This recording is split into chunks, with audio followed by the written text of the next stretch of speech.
Students. तो आज अपन class 11 शुरू करने वाले हैं मैथमेटिक्स के लिए। ठीक है, तो सभी स्टूडेंट्स को मेरा वेलकम। ठीक है, अब यहाँ पर आपके पास जो 11th के लिए है वो नया सिलेबस हो चुका है। ठीक है, जैसा आपने सबने देख चुके हैं। ठीक है, अब इस नए सिलेबस में क्या है, किस तरीके से पढ़ना है, क्या होगा, ठीक है, वो पहले डिस्कस कर लेते हैं ताकि आपको पढ़ने में दिक्कत ना हो। ठीक है, आपको जो बुक परचेज करनी है या बुक जो रेफर करनी है वो एनसीईआरटी की करनी है। ठीक है, आपके पास जो बुक होगी वो एनसीईआरटी की बुक होगी। ठीक है, अब जो भी एनसीईआरटी के अंदर जो भी चैप्टर्स है वो तो अपने को पढ़ने ही है। ठीक है, उसके अलावा 11th के लिए सबसे बेसिक पढ़ना बहुत ज़रूरी है। बेसिक के साथ साथ एडवांस पढ़ना भी ज़रूरी है, क्योंकि इसके बाद 12th के अंदर या उसके हायर स्टडीज़ में आपका 11th का बेस सबसे मोस्ट इम्पोर्टेंट रहता है। 11th और 12th के बाद आपकी पूरी फर्दर स्टडी जो होती है वो इंग्लिश में होती है। अगर आप टेक्निकल लाइन में जाएंगे तो पूरी प्योरली इंग्लिश चाहिएगी, और अगर आप बीएससी वगैरह कुछ इस तरीके से कोर्सेज करते हैं तो वहाँ सिर्फ आपको हिंदी मीडियम इंग्लिश मीडियम दोनों रेफर कर सकते हैं। ठीक है, तो मोस्ट इम्पोर्टेंट सबसे पहला का आपको एनसीईआरटी अभी बुक रेफर करना है। सिलेबस कितना कम हुआ रिड्यूस हुआ वो अभी तक डिसाइड नहीं हुआ है, तो अपन एक बार तो पूरा पढ़ने की कोशिश करेंगे। तीसरी बात, अपने को हो सके जितना इंग्लिश में भी पढ़ना है। ठीक है, हर चीज़ को इंग्लिश में ज़्यादा पढ़ने का दें। ठीक है, हिंदी में लिखने में आपको कोई प्रॉब्लम नहीं होगी। ठीक है, जैसा आपका अपना फर्स्ट वीडियो है तो मैं सबसे बेसिक से स्टार्ट करूँगा इस चीज़ को कि कहाँ से क्या डिफाइंड किया जाता है। यहाँ पर आपने जो 10th तक जो चैप्टर्स पढ़ चुके थे, कुछ थ्योरम्स, ठीक है, वो अब यहाँ पर आपके कैलकुलेशन में काम आती है। इससे फर्दर जो नए नए थ्योरम्स हैं वो आप यहाँ पढ़ने के लिए आपको मिलेगी। तो आप ये ना सोचें कि हिंदी में है या इंग्लिश में है, कुछ समझ में नहीं आ रहा। आप इस चीज़ को देखें, आपको जो होता है एक बार अभी आप उसको क्लियर करें। ठीक है, तो अपन शुरू करते हैं अपना जो टॉपिक है, शुरू करते हैं। सबसे पहले जो अपन शुरू करेंगे, ठीक है, वो शुरू करेंगे सेट्स, जिसको बोलते हैं समुच्चय। सिंपल सी इसकी डेफिनेशन, इसके नाम से ही आपको पता चल रहा है कि सेट्स यानी समुच्चय, किसी चीज का ग्रुपिंग करना, किसी चीज का ग्रुपिंग करना। ठीक है, यानी कि it is collection of data. ठीक है, आंकड़ों का संग्रहण। यह क्या है कि जैसे मेरे पास ये भाई 3 पेन है, it is a collection of 3 marker pens. ठीक है, तो यह आपका क्या कहलाएगा, एक सेट। किसी को स्टाम्प कलेक्ट करने की होती है, कोई कॉइन्स को इकट्ठा करता है, तो ये सारी चीजें क्या कहलाती है, आपके पास सेट्स कहलाती है। ठीक है, अब यहाँ पर आता है भाई जो सेट्स है, लिखते किस तरीके से, किसी चीज को कैसे डिफाइन करते हैं। ठीक है, सेट को लिखने का तरीका क्या है भाई, जैसे यहाँ लिख दिया मैंने एस सेट के लिए, यहां लिखा जाएगा एलिमेंट। ठीक है, और यहां पीछे जो है वो इसका कोई स्टेटमेंट, इसको क्या बोलूंगा भाई, सेट। अभी एक क्वेश्चन करेंगे तब क्लियर हो जाएगा। इसको कहेंगे सेट, इट इज एलिमेंट यानी कि अवयव। ठीक है, और यहां पर एक लैंग्वेज लिखेंगे, डॉट लगाकर एक लैंग्वेज लिखेंगे, इस पूरे लैंग्वेज को बोलेंगे स्टेटमेंट ऑफ एलिमेंट। ठीक है, तो सबसे पहले आपको ये बेसिक्स आपको दिमाग में रहना चाहिए। ठीक है, सेट लिखने का तरीका एक बार इसको लिख लो।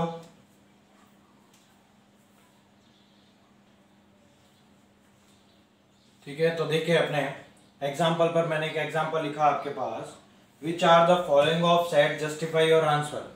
आपको बताना है कि चारों में से सेट है या नहीं। पहले ये क्वेश्चन लिखना कैसे वो बात की बात, पहले चेक तो करें सेट है या नहीं है। ठीक है, the collection of all the days in a week beginning with the letter S. आपको वह दिन लिखने हैं सप्ताह के जो एस से शुरू होते हैं। तो अपने को पता है एस से शुरू कौन होता है, एक तो सैटरडे, और एक क्या होता है संडे। ठीक है, तो 2 दिन आ रहे हैं, तो it is a collection. The collection of 10 talented actors of India. अब इंडिया के अंदर में से 10 टैलेंटेड एक्टर्स आपको बताने हैं। तो ध्यान दे कि जब भी आपके पास कभी कहता है कि इसमें से इतना बताओ, तो वह सेट नहीं होगा, ये सेट नहीं है। क्यों नहीं है? क्यों कि देखो 10 टैलेंटेड एक्टर्स कोई भी हो सकता है, जरूरी नहीं है। एक्टर खूब सारे हैं, सभी टैलेंटेड है, उसमें से 10 कौन से लेना है आपको। ठीक है, टॉप में से, बॉटम में से, मिडल में से, या यंगस्टर्स या कुछ ऐसे, तो वो डिफाइंड नहीं है। इसलिए अगर ये वेल डिफाइंड नहीं है तो it is not a set, ये सेट भी नहीं है। The collection of 5 great batsman of cricket. आपको क्रिकेट के सबसे 5 महान बल्लेबाजों के बारे में बताना है। तो वही चीज कि कौन से बल्लेबाज, भारत के, पाकिस्तान के, ऑस्ट्रेलिया के, इंग्लैंड के, या जो रिटायर्ड हो चुके हैं, या जो नए आ रहे हैं, जो आईपीएल में खेल रहे हैं, कौन, कोई नहीं पता। तो ये भी एक तरीके का सेट नहीं होगा, ये भी सेट नहीं होगा। अब यहाँ पे ध्यान देना, और most important, the collection of all girls in your class. अब यहाँ पर क्या आ गया, अब यहाँ पर अगर ये देखो, ये ऑल वर्ड लिखा नहीं आता ना, तो collection of girls in your class, तो आप कौन ये कहते कि कौन सी गर्ल्स। ठीक है, जो पहले आई थी, जो बाद में आई, जो इतने सालों से स्कूल में पढ़ रही है वो, या कौन सी, डिफाइंड नहीं है। अब उसने यहाँ पे वर्ड कर दिया ऑल, ऑल यानी कि सभी गर्ल्स लेनी है आपको, तो सभी गर्ल्स लेने में तो कोई दिक्कत ही नहीं है, तो ये सेट है। और इसको लिखने का तरीका क्या होगा, खाली जी लिख दो, जी यानी जी से क्या मान रहा हूं मैं, गर्ल्स, तो ये आपका कलेक्शन बन गया। The collection of all even natural number less than 9। अब देखो यहाँ पर एक, यहां से नया स्टेटमेंट आ गया, लेस देन 9। अगर ये आता ऑल इवन नंबर, तब भी ये सेट होगा और सभी के सभी इवन नंबर होते हैं, पर इसने कंडीशन क्या डाल दी, लेस देन 9, 9 से छोटे होना चाहिए इवन नंबर। तो इवन नंबर होता है 2, 4, 6, 8, 10, 12 और ऐसे चलता है। पर यहाँ पर लेस देन 9, 9 से छोटे वाले, तो 9 से छोटे सिर्फ यही है, 9 से छोटे सिर्फ यही है, तो ये आपका आंसर है।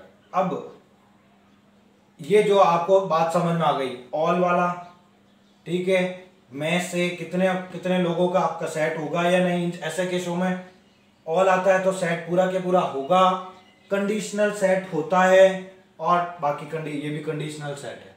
ठीक है, तो एक बार इसको आप नोट कर लीजिए।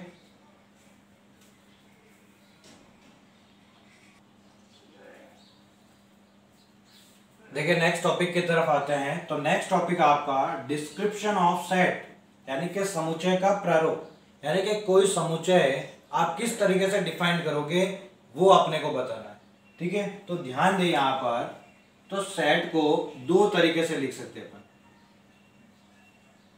कितने तरीकों से लिख सकते हैं भाई? 2 तरीकों से। सबसे पहला आता है रोस्टर फॉर्म। देखो इसको हिंदी में भी यही लिखा जाता है, रोस्टर प्रारूप। इसको हिंदी में भी क्या लिखा जाएगा? रोस्टर प्रारूप, ऐसे ही लिखा है, रोस्टर रूप। ठीक है, तो इंग्लिश बात वही है, इंग्लिश में ये खाली लिखना है, हिंदी में आपको। ठीक है, रोस्टर। और दूसरा सेट बिल्डर फॉर्म। 2 नाम याद रखना, एक तो रोस्टर फॉर्म और दूसरा सेट बिल्डर फॉर्म। इस पर 1 नंबर का क्वेश्चन आपके पास रहता है कि किसी का सेट दिया हुआ है, इसको सेट बिल्डर फॉर्म में लिखो, या फिर इसको रोस्टर फॉर्म में लिखो, या सेट बिल्डर फॉर्म में लिखो, या रोस्टर को सेट बिल्डर में बदलो, और या फिर सेट बिल्डर को रोस्टर में बदलो। ठीक है, ऐसा आपके पास एक क्वेश्चन रहता है। रोस्टर फॉर्म में क्या होता है, आपके पास नंबर्स को लिखना होता है। क्या लिखना होता है? नंबर्स को। किस तरीके से लिखेंगे देखिए, जैसे मैंने कह दिया, जैसे मैंने एक एग्जांपल ले लिया, यहां एग्जांपल ले लेता हूं। ठीक है, collection of even number, collection of even number, ये मैंने क्वेश्चन ले लिया। अब मुझे अगर इसको रोस्टर फॉर्म में लिखना है, रोस्टर फॉर्म में लिखना है, तो मैं कैसे लिखूंगा? देखो इस तरीके से, अब इसमें सिर्फ नंबर्स लिखे जाते हैं, ऐसे कर्ली ब्रेसेस बनाकर इवन नंबर लिखना है आपको, 2 4 6 8 10 और ऐसे एज शो ऑन चलते रहेंगे। तो ये आपके पास क्या आ गया, रोस्टर फॉर्म। अगर इसी चीज को किसमें लिखना होता, सेट बिल्डर फॉर्म में, तो आप इसी चीज को कैसे लिखते हैं, ऐसे मैंने आपको बताया था, x यहां पे लिखेंगे x is even number, x is even number. अब इसको या तो ऐसे लैंग्वेज स्टेटमेंट में लिख सकते हो और इसको ऐसा भी लिख सकते हो आप, मैथमेटिकल लैंग्वेज। इसमें दो लैंग्वेज, इसमें दो तरीके के और क्या हो जाते हैं, एक तो आप स्टेटमेंट लिखते हो और एक मैथमेटिकल स्टेटमेंट लिखते हो, ठीक है। तो या तो ऐसे मैथमेटिकल ऐसा नॉर्मल स्टेटमेंट लिख दो या फिर मैथमेटिकल स्टेटमेंट किया कि x equal to 2n where n belongs to n। ये मैथमेटिकल स्टेटमेंट हुआ जो आपको ऐसे बहुत सा बार बुकों में दिखने को मिलता है। इसका मतलब क्या है, 2n का मतलब, अब इवन नंबर हमेशा 2n के फॉर्म में होते हैं, तो x की वैल्यू 2n के फॉर्म में है और n इसका मतलब है बिलोंग्स टू, यानी कि ये इससे संबंध करता है, किससे, कैपिटल N। और कैपिटल N क्या होता है नंबर सिस्टम में, नेचुरल नंबर, यानी कि n की वैल्यू जो है वो नेचुरल नंबर से लेनी है आपको। यहाँ रखोगे 1 तो 1 इंटू 2 2 आएगा, फिर 2 रखते हो तो 4 आएगा, फिर 3 रखते हो तो 6 आएगा, 4 रखोगे तो 8 आएगा। तो इस फॉर्म को ऐसे भी लिख सकते हो, ठीक है। तो एक बार इसको आप नोट कर ले।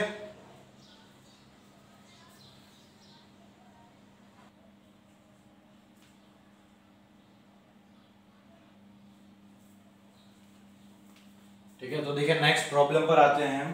Problem based on roster form. अगर रोस्टर फॉर्म पर क्वेश्चन आएगा तो किस तरीके से, बहुत छोटे से आंसर है, कोई बड़ी बात नहीं है। क्या लिखा आएगा, describe the following set in roster form. आपको समुच्चय को किस में बदलना है, रोस्टर फॉर्म में। The set of all letters in word teacher. आपको ये वर्ड देखो टीचर, इसको आपको क्या लिखना है, रोस्टर फॉर्म में। आंसर देखो क्या है, सबसे पहले कौन आ रहा है, टी, फिर कौन आ रहा है, ई, फिर ए, फिर सी, फिर एच, फिर ई। अब देखो ई लिख चुके हो तो वापस नहीं लिख सकते, रिपीट अलाउड नहीं है, रिपीटेशन नॉट अलाउड, ध्यान रखना। अगर आपके पास जो जैसे ई आ गया, वापस ई नहीं लिख सकते क्योंकि ई आ चुका है, तो अगला कौन लिखोगे, सीधा सा आर, और ये आपका आंसर हो गया। बस क्लियर है। यहां पर आ जाओ स्टूडेंट के लिए, स्टूडेंट के लिए लिखना तो क्या होगा, S T U D E N, और टी लिखूंगा क्या, नहीं, टी आ चुका है तो टी वापस रिपीट नहीं करना। ये आपके पास का आंसर हो गया। इंटेलिजेंट में आ जाओ, I N T E L, वापस एल, आई, फिर जी ई एन टी, बस ठीक है। तो ये इंटेलिजेंट का बन गया। ऑल प्राइम, प्राइम नंबर यानी कि अभाज्य संख्या, अभाज्य संख्या 10 से नीचे, तो भाई सबसे पहले होती है 2, फिर होती है 3, फिर 5, फिर 7, फिर कौन होती है 10 से नीचे, कोई नहीं, तो ये इसका आंसर हो गया। All even number less than 10, even number लिखने हैं 10 से छोटे, 2, 4, 6 और 8, ठीक है। तो ये आपके पास हो गया। आपको एक चीज, आपको अगर नंबर सिस्टम का नहीं पता हो तो मेरे चैनल के प्लेलिस्ट में क्लास 10th की प्लेलिस्ट में जाना और नंबर सिस्टम का पहला लेक्चर वीडियो आप जरूर देखना, ताकि आपको नंबर्स के बारे में पता चल जाए, ठीक है। मैंने वहां पर पूरा बेसिक एक्सप्लेनेशन दिया है नंबर सिस्टम का, कौन कौन से उसमें क्लासिफिकेशंस होते हैं, वो पूरा कंप्लीट वहां पे मिल जाएगा आपको। तो सबसे पहले हो सके तो आप उस नंबर सिस्टम के पहले लेक्चर को देखें, ठीक है। तो इसको आप नोट कर लें।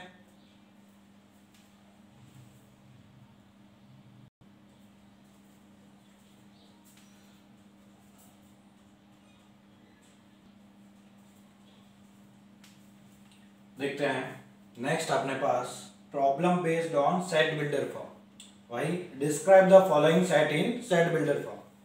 क्वेश्चन आपके पास the set of all letters in word function. अगर ये रोस्टर फॉर्म में होता तो अपन क्या लिखते हैं इस चीज को, अपन क्या लिखते अगर रोस्टर फॉर्म में होता तो FUNCTI और O और N तो वापस नहीं लिख सकते, ये लिखते, पर सेट बिल्डर फॉर्म में इसको लिखना है तो कैसे लिखेंगे, E equal to X is letter in word function. ये कहानी खत्म। X मैंने कहा था एलिमेंट लिखना है, X is a letter in word function, बस आंसर। यहां पर देखो सेट ऑफ ऑल वॉवल्स लिखना है। अगर रोस्टर फॉर्म में लिखते तो क्या लिखते, वॉवल्स G E आएगा, O E वापस नहीं लिख सकते, बाकी कोई वॉवल्स नहीं है, बस ये दो जिन्हें आते हैं। और अगर इसको इसमें लिखना है तो मैं इसको लिख देता हूं ऐसे, X such that X is vowel in word geometry, बस कहानी खत्म। All even natural number. अब यहां पर देखो X such that even number को बताया था मैंने 2n और n belongs to capital N। Square के लिए लिखना है सेम चीज, X such that X equal to n square और n belongs to capital N यानी नेचुरल नंबर। अब यहां पर रेसिप्रोकल लिखना है, तो रेसिप्रोकल क्या लिख देंगे, x equal to 1/n, reciprocal ऐसे लिख सकते हैं, और वही चीज n बिलोंग्स टू n। ठीक है, तो ये आपके पास था, तो नोट कर लीजिए इसे।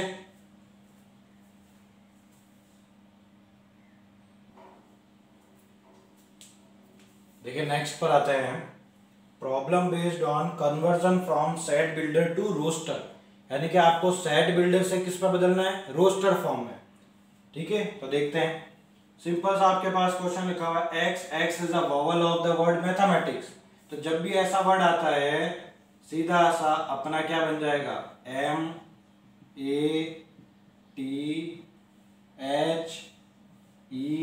M वापस नहीं आएगा, A नहीं आएगा, T नहीं आएगा, फिर आएगा I C और S। ठीक है, अपना इस वर्ड में से अपन क्या निकाल देंगे, मैथमेटिक्स निकाल देंगे। x is a positive integer and divisor of 21। आपको वो नंबर लेने हैं जो 21 को डिवाइड करते हैं। 1 2 से नहीं होता, फिर 3 4 नहीं, 5 नहीं, 6 नहीं, 7, फिर सीधा कौन आ जाएगा, 21 खुद। ये इसका आंसर हो गया। आपको क्या लिखना है, 2n, यानी कि इवन नंबर लिखना है। क्या लिखने हैं, इवन नंबर, और n की वैल्यू क्या लिखनी है, 1 less than equal to n less than equal to 20, यानी कि 1 से 20 तक n की वैल्यू रखनी है। n 1 रखोगे तो कितना मिलेगा, 2 2 रखोगे तो कितना मिलेगा, 4 3 रखोगे तो 6 4 रखोगे तो 8, ऐसे लास्ट 20 रखोगे तो कितना मिलेगा, 40। तो यानी कि 2 से लगाकर 40 तक के इवन नंबर लिखने हैं। 1 से लगाकर 5 तक रखनी है वैल्यू, 1 से कहां तक, 5 तक। 1 रखा, फिर 2 रखोगे तो 3 रखा तो 4 और 5। इसके लिए देखो 1 रखो तो 0, 2 रखोगे तो 1, 3 रखोगे तो 2, 4 रखोगे तो 3, लास्ट 4 रख सकते हो, बस ये आपका आंसर। ठीक है, तो बहुत इजी सा क्वेश्चन है, नोट कर ले इसे।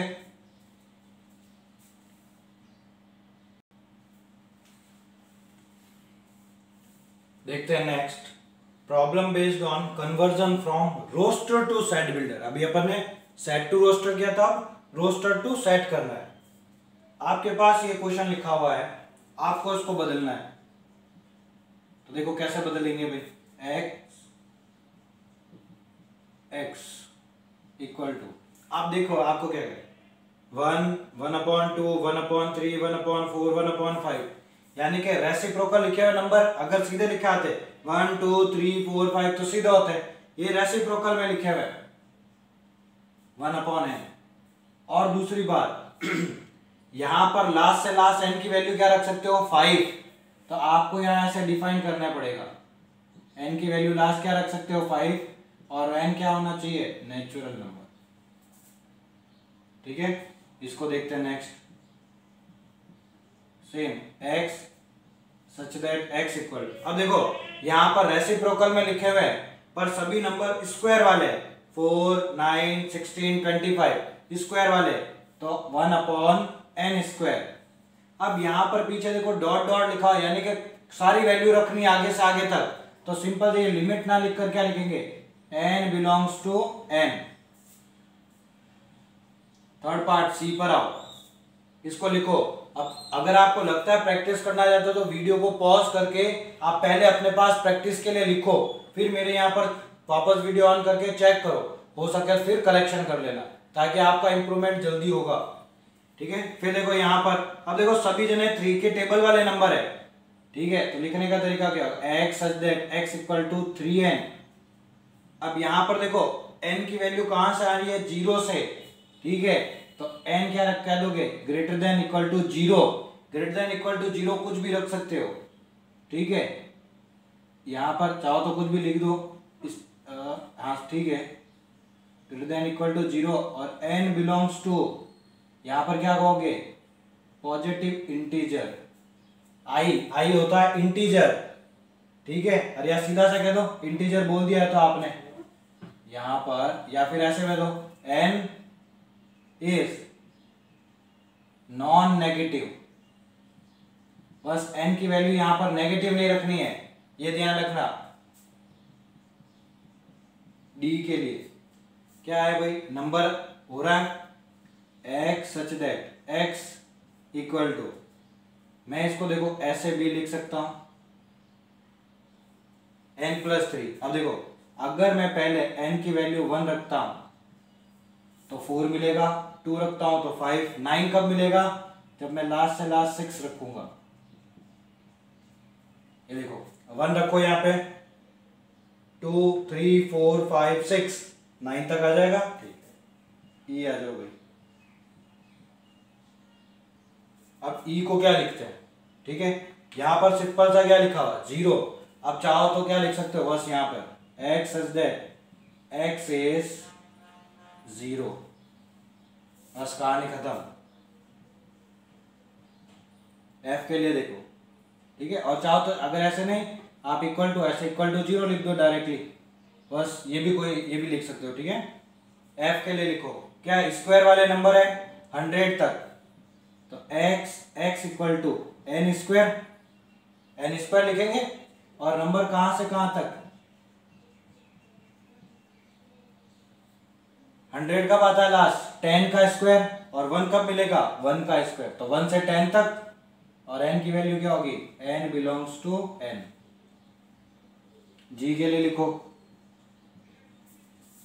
5 10 15 20, यानी कि 5 का मल्टीपल चल रहा है, x इक्वल टू 5n और n belongs to n।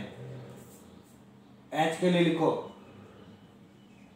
x equal to देखो 5 की पावर 1, 5 की पावर 2, 5 की पावर 3, 5 की पावर 4, यानी कि 5 की पावर n, और 1 से लगाकर 4 तक ये आप वैल्यू को लिख सकते हो।